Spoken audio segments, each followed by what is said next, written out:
Bueno, en esta nueva sección vamos a revisar uno de los supuestos econométricos que nos basamos en el tema de la varianza constantes de los términos de perturbación estocástica.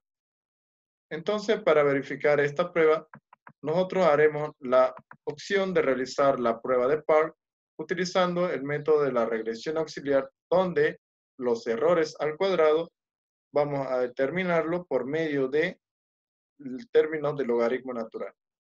Y vamos a determinar, de cierta manera, cuál de estos valores representaría un problema dado el valor de su diagrama de dispersión. Entonces, lo primero que voy a hacer para tomar en cuenta el tema de las pruebas de heteroscedasticidad, nos basamos en el siguiente hecho. La prueba de heteroscedasticidad nos dice que homoscedasticidad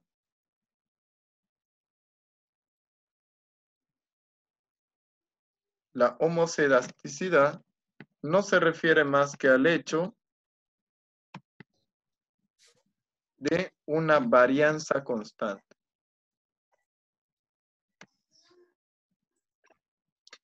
Cuando todos los valores de nuestros errores permanezcan dentro de un mismo rango, decimos que es una varianza constante.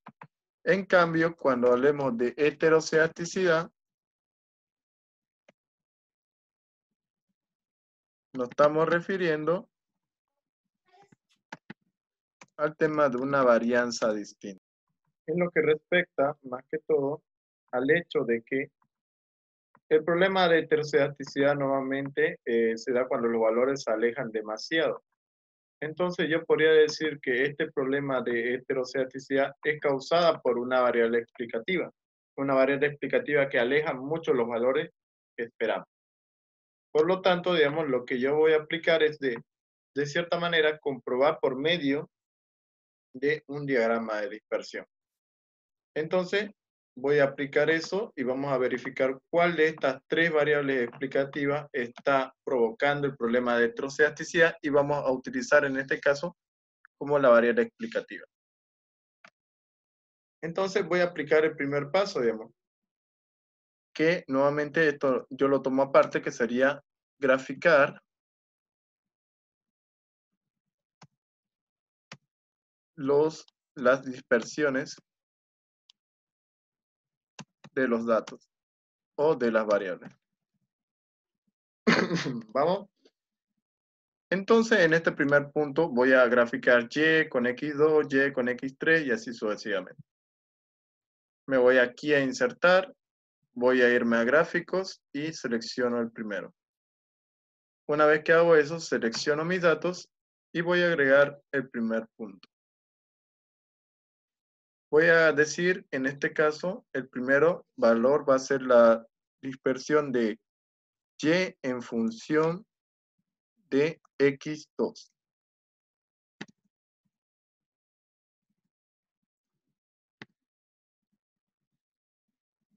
Este valor de x, sabemos los valores de x2, aquí lo tenemos. Los valores de y, solo valores, no tomamos los valores de los nombres que lo representan cada columna. Entonces ya tengo mi primer valor. Voy a agregar ahora y con x3 para el siguiente hecho. Y en función de x3. Selecciono los valores de x y los valores de y.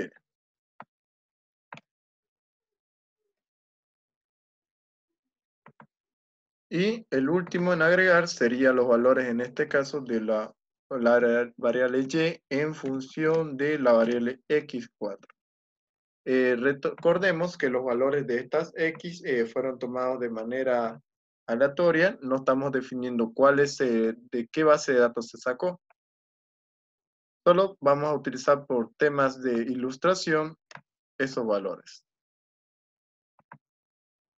Muy bien, entonces como pueden apreciar, aquí tenemos el diagrama de dispersión con respecto a nuestros datos estimados. Entonces, si nosotros podemos observar aquí, lo voy a colocar con otro tipo de diseño y voy a cambiar el tipo de gráfico a un gráfico lineal. Bueno, no se puede apreciar bien, así que lo mantendremos tal como está.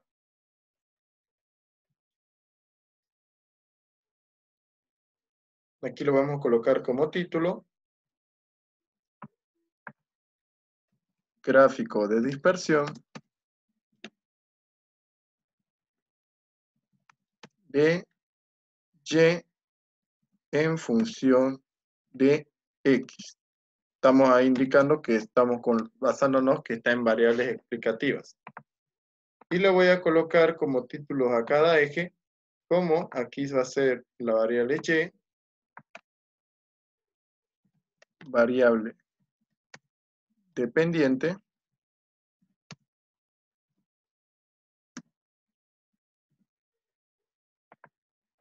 y aquí serían las variables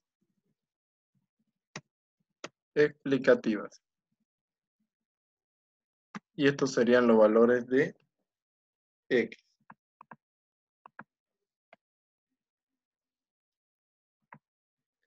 ¿Para qué yo hice este tipo de gráfico? Bueno, como ustedes pueden notar, dado la representación de la misma, nos da que los valores de la sección rojo y azul, que lo voy a colocar los valores de las leyendas, lo voy a colocar ahí. ¿Qué es lo que me trata de demostrar? Voy a hacerlo grande para que lo podamos verificar una sola vez. Aquí nos da que la función de los valores, en este caso de azul, nos dice que están muy cercanos a los valores de X3, se asocian de tal manera que la recta lineal podría trazarse de este punto. Pero los valores de la variable X4 se encuentran bastante alejadas, por lo tanto, aquí podríamos determinar de que existirían valores que causarían el problema de heterocedasticidad, dado que estas tres variables X con respecto a la Y se separan solo en la variable X4. Entonces, ya que sospechamos de tal manera, aquí lo vamos a colocar, se sospecha que la variable X4 presenta el problema de heterocedasticidad.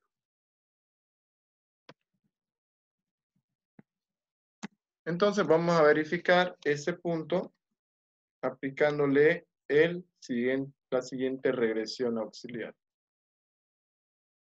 Entonces aquí cierro y le voy a dar un color en este caso. Muy bien, vamos a representar que la variable X4, vamos a realizar el método PAR para determinar si existe o no el problema de heterocedasticidad. Entonces, dado ya eso, vamos a hacer lo siguiente. Primeramente me dice, lo que tú necesitas, primero, es obtener los valores de los residuos del modelo.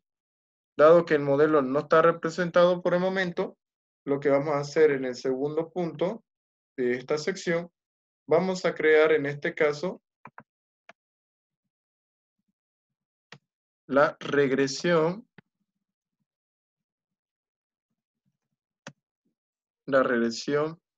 del modelo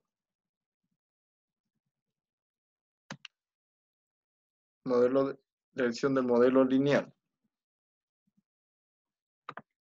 Entonces, para hacerlo de manera rápida, vamos a utilizar uno de los componentes que nos ofrece Excel, que sería el tema de análisis de datos. Nos vamos a buscar donde indique el tema de regresión, y en regresión buscamos los valores del eje Y. Seleccionamos, en este caso yo puedo seleccionar hasta el valor, en este caso numérico y de la letra, dado que yo le voy a colocar el tema de rótulo. Rótulo no es más que colocarle el nombre de cada columna respectiva. Y en el eje X igual vamos a seleccionar, en este caso, desde el nombre hasta los valores numéricos finales. Lo que yo requiero es obtener los residuos de este modelo, por lo tanto voy a calcular aquí los residuos más, y el rango de salida va a ser en este caso la sección de este valor de L6. Termino, y muy bien, como pueden observar, yo ya tengo en este caso los valores de mis residuos. Estos residuos los voy a colocar en este caso en la sección de arriba. Pero antes, miren, estos son los valores de mis coeficientes de mi modelo. Beta 1, el intersecto, beta 2, beta 3 y beta 4. Entonces, dado que yo ya contemplé los valores de mi modelo de regresión lineal y solo estoy tomando en cuenta, como les decía, los valores de los residuos, me voy al siguiente paso, digamos, que sería los residuos tienen que estar elevados, en este caso, a un valor elevado al cuadrado. Entonces aquí sería los residuos UI. Ahora yo lo voy a representar en este caso. Muy bien, esto lo voy a eliminar, este color. Y aquí voy a determinar UI va a ser elevado al cuadrado. Y selecciono el valor y lo elevo al cuadrado. Muy bien. ¿Por qué razón tendríamos que utilizar el valor elevado al cuadrado? Porque según lo que nos indica que la esperanza matemática de los valores de UI es igual a 0. Es decir, si nosotros sumamos todos estos valores, nos va a dar como resultado un valor 0. Y miren, aplicamos autosuma. Y en este caso, el valor, si lo doy en vez de general, le pongo numérico, el valor nos sale lo más cercano a 0. Entonces, para evitar problemas en nuestra estimación, lo que nosotros utilizamos de cierta manera es, en este caso, los valores al cuadrado. Bueno, una vez planteado ese punto, la otra que nos indica es, tengo que tener mis dos variables que estén en logaritmo natural. Por lo tanto, aquí lo que voy a expresar, aquí tendría el logaritmo de la variable UI elevada al cuadrado, y la otra que sería el logaritmo natural, que en este caso yo estoy sospechando que la variable que causa este problema es la variable x4. Entonces vamos a realizar eso. Selecciono en este caso los valores de los valores de UI, logaritmo natural, UI al cuadrado, y como ven, yo ya tengo los valores representativos. Mi otro valor sería el logaritmo natural, pero de la variable, en este caso, x4.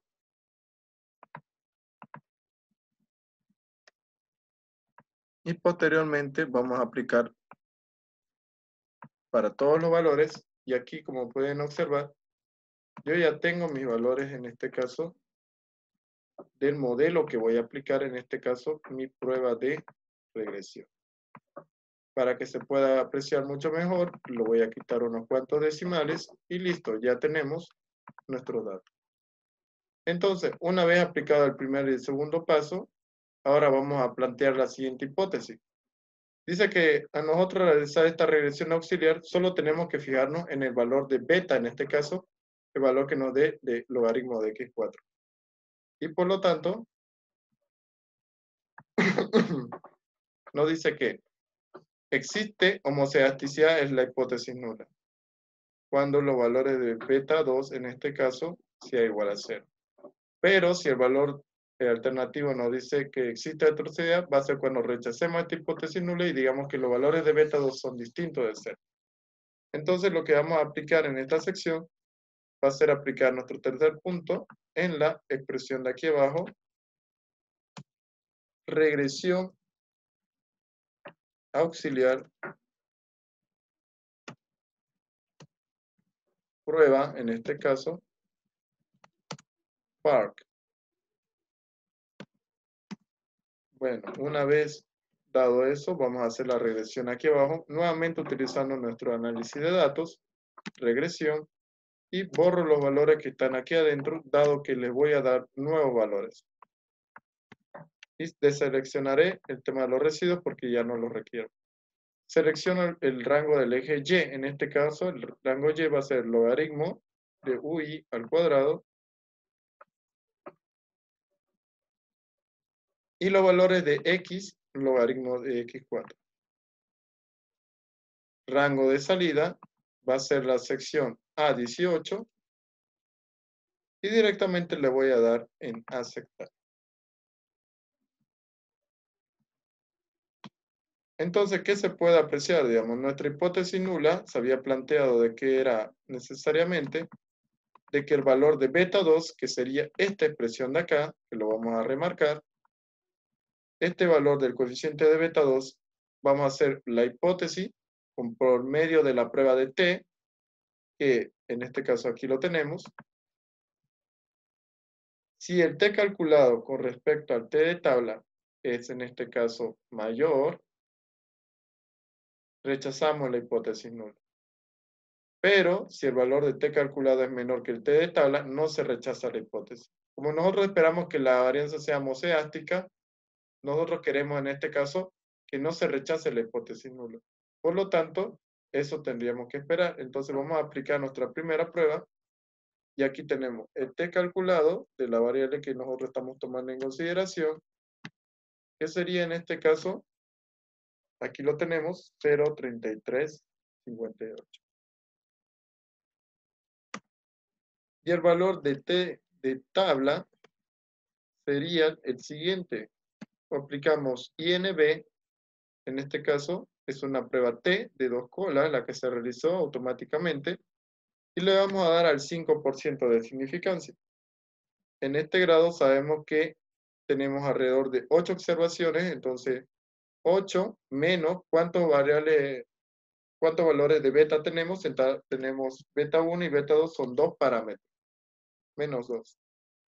Una vez que tenemos eso, podemos comparar la hipótesis que nos da en esta sección. Entonces aquí, sí o no,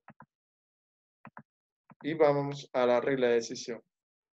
Aquí se puede observar que el T calculado es menor, en este caso, que el valor de T tabla. Por lo tanto, aquí nosotros no rechazamos, no se rechaza la hipótesis nula, por lo tanto, no existe problemas de heteroscedasticidad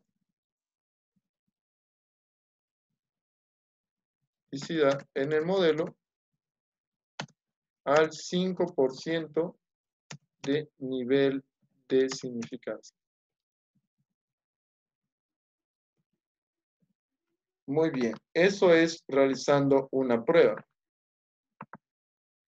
Pero lo que también podría aplicar, digamos, si es que no tengo la noción de obtener un resultado por medio del T de tabla, también puedo usar el tema de sus probabilidades. ¿Cómo puedo obtener la segunda regla de decisión que me dice? Dice que la probabilidad del T con respecto a su nivel de significancia. Recuerden, nivel de significancia yo lo planteé como si fuera, en este caso, al 5%, 0.05, y el valor de la probabilidad de T lo podemos obtener, en este caso, de manera rápida, dado que hicimos ya la regresión de la misma en esta expresión de aquí. Miren, aquí tenemos el T estadístico y aquí al ladito tenemos la probabilidad de la misma. Si nosotros no tenemos la posibilidad de obtener ese dato, lo otro que podríamos aplicar para obtener el valor de la probabilidad también sería utilizar el tema de los comandos de Excel, que sería distribución normal. Vamos a buscar la prueba distribución T de 2 colas, que es la que requerimos. Nos dice cuál es el valor de X, que sería el T estadístico 0.33 que teníamos anteriormente, y el grado de libertad 8, que sería el número de observaciones, menos 2, que son 2 variables beta. Y de esa manera, miren que nos tendría que salir el mismo resultado. si es que en el caso no tenemos la facilidad de obtener, como nos dice aquí, el tema de nuestra probabilidad. Entonces, como se puede observar, en este caso tenemos el valor de la nivel de significancia y la probabilidad. Y en el mismo caso, la probabilidad es mayor. Cuando la probabilidad es mayor que el nivel de significancia, que es el caso que nos está pasando aquí, igual llegamos a la misma conclusión. No se rechaza la hipótesis nula. Si no se rechaza la hipótesis nula, existe homoscedasticiidad. Existe varianza constante. Entonces me dice que mi modelo, dado que yo sospechaba de la variable x4, me dice que en realidad no. Esta variable no causa problemas de heteroscedaticidad y por lo tanto es un buen estimador. Lo mismo se podría aplicar la misma operación que realizamos para la variable x3 y x2. Aplicando lo mismo, podemos aplicar igual aquí el tema de los logaritmos y nos tendría que salir las mismas conclusiones de verificar si es que cumple o no cumple con lo que nosotros decimos. Así que de manera rápida lo vamos a realizar en la expresión de aquí. Voy a darle aquí, voy a darle insertar para que me dé los otros valores que requiero. En este caso me faltaría el logaritmo de x2 y logaritmo de x3 para comprobar si de tal manera, como se observa, yo digo que no se presenta según gráficamente un problema de heteroscedaticidad. Pero usando este método vamos a verificar si es correcta o no la interpretación que se está tomando. Aplico para x2 y lo mismo aplico para x3. Selecciono los dos, arrastro y bueno, vamos a verificar de tal manera en la expresión de aquí abajo, utilizando nuevamente el tema de los datos. Datos, análisis de datos, regresión. Y aquí voy a seleccionar nuevamente el valor de UI. Está muy bien, permanece tal como está, pero lo único que voy a cambiar son los valores de aquí para x2. Y el rango de salida voy a colocarle en la expresión de aquí abajo. Y le doy OK. De manera rápida, igual lo voy a aplicar la misma función para el valor que le voy a dar acá. Voy a ir nuevamente a análisis de datos, regresión. Y ahora en vez de x2 voy a seleccionar logaritmo de x3. Y repetimos los pasos para verificar si tiene o no problemas de heteroscedaticidad. Entonces, como pueden ver, aquí tenemos para nuestra variable logaritmo de x2 y logaritmo de x3. Verificamos estadístico de probabilidad. Seleccionamos y seleccionamos los valores que vamos a observar en este caso. De logaritmo de x2 y logaritmo de x3. Estos son los valores que vamos a contemplar en nuestro modelo. Mismo planteamiento para nuestra regla de decisión. Voy a copiar los valores que tenemos en la sección de aquí. Para este caso, primer caso, y nuestro segundo caso. Valor de t calculado, aquí tengo que es esta expresión de aquí. El valor de t de tabla permanece tal como está, ya que sigue teniendo 8 observaciones y menos 2 variables explicativas.